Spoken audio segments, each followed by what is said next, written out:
So hello everyone, welcome you all to this new video. So in my previous videos, we have already covered with this VLSI. We have covered two modules, and in my previous video, I've discussed with the third module. Okay, and the first topic we have discussed was about the CMOS fabrication process. Okay, so in that we have seen how the transistor is formed. Okay, how the MOS transistor is formed, step by step fabrication process, starting from the oxide layer, etching layer, layout formation, everything, the terminal formation, all these things, the step by step we have discussed in our previous video. See, those who have not watched it, please go and watch it. It is available. Okay. So in this video, we are going to discuss with some more CMOS technologies. Okay, so which are used to build the CMOS circuits. Okay, so these technologies, because this module is completely based on the CMOS technology only. Okay, so yeah, now let us see CMOS. As you know, that CMOS stands for complementary metal oxide semiconductors. Technology is widely used in VLSI, that is very large scale integration systems, due to its low power consumption and high performance. Okay, so these are the two main characteristics you could be noting. That is, this CMOS technology is used for in this VLSI is due to its low power consumption and high performance. CMOS circuits consume power only during switching, making them ideal for battery powered devices. Okay, so one of some of the very important advantages of CMOS are a very low static power consumption, a low power delay product, ideal for high density logic circuits. Okay, so these are some of the basic advantages of CMOS in real life. Now let us get to the one important topic from your syllabus, that is CMOS is preferred over earlier technologies like NMOS and PMOS due to these benefits. And the topic is the P-well CMOS process. How, okay, so how the CMOS process or the MOSFET is built when the during the formation of the P-well. Okay, when the P-well is formed, how the thin oxide layer, polysilicon layer are masked together using the optical fiber, and the masking would be taking place in case of only in the P-well direction. Okay, and here in this case we are using the N substrate. Okay, since it is a P-well CMOS process, so here the substrate layer which you are using is the N substrate. So in the P-well process, we use an N-type substrate and we create a P-type cell which is called as P-well. Okay, within it.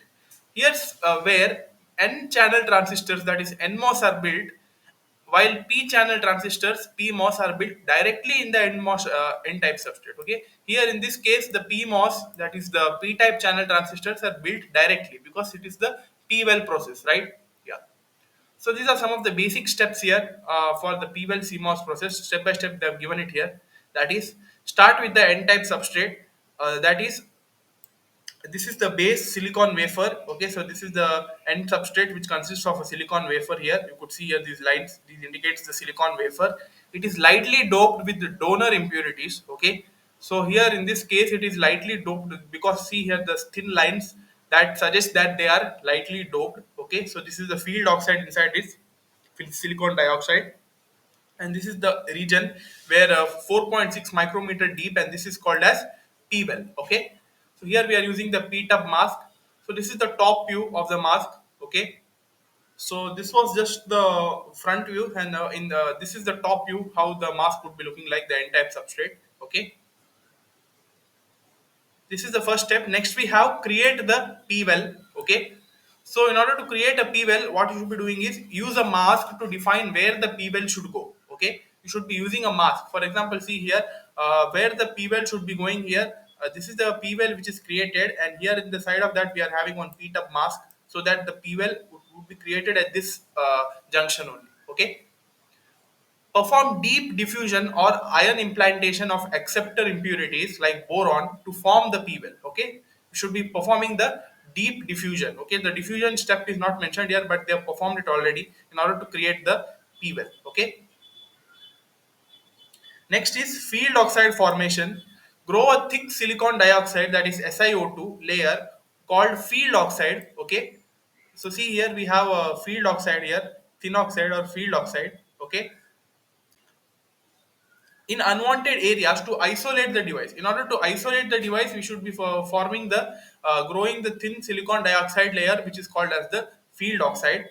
Next is thin oxide growth, that is thin ox masking. Okay, so here you see here, this is the thin oxide mask here, where what they have done is they have given some spaces here for by bending down the silicon layer. Okay, so in the both the sides here, in order to form the thin oxide, because the thin oxide won't be forming directly under the formation of the silicon.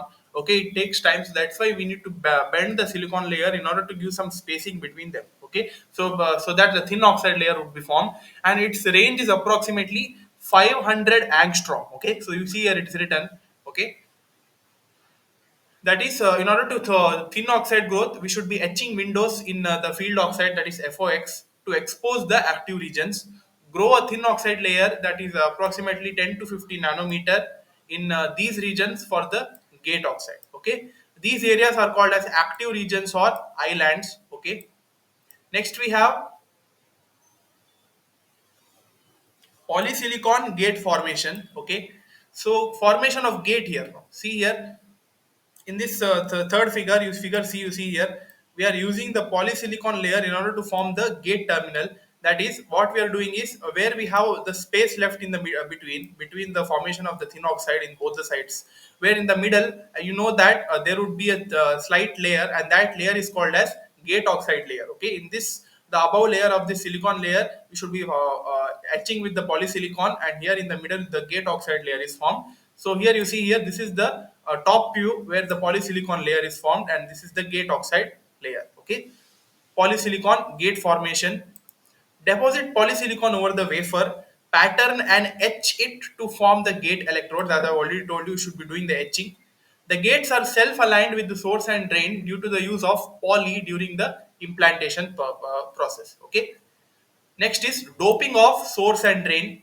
That is, after the gate is formed here, we should be doping the source and drain terminals. That is, which we have used under the layer of thin oxide. In that regions, that is these two regions, we should be forming the source and drain terminals. Okay, in order to enhance the transistor. Okay, doping of source and drain, you should be using again p plus mask to implant p type dopants into the pmos source and drain areas. Use n plus complement of p plus to implant n type dopants into the nmos source and drain areas. Okay, the gate poly itself usually is n plus dope to reduce the resistance. Okay, so like this way, doping the during the under the areas of source and drain would be forming the this p transistor as shown here, using the p plus mask. Okay, for positive, and n plus mask for negative. Okay, so these are the formation of source and drain which I have mentioned here in figure D. Okay, you just see it down.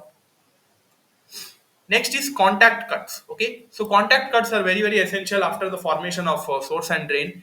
That is, open holes in the oxide layer to allow contact between metal and underlying regions, that is poly, source, drain, etc.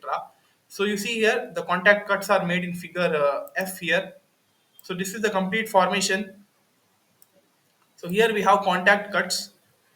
That is, these are the contact cuts here mentioned here. You see here under the before the during the formation of source and drain. These contact cuts allow the formation of a depletion region, and the polysilicon layer would be merged with the diffusion layer in order to avoid any misconduct between them. So that these contact cuts are made between the p plus holes and electrons and n plus electrons in order to enhance the performance. Okay, so these are the contact cuts made.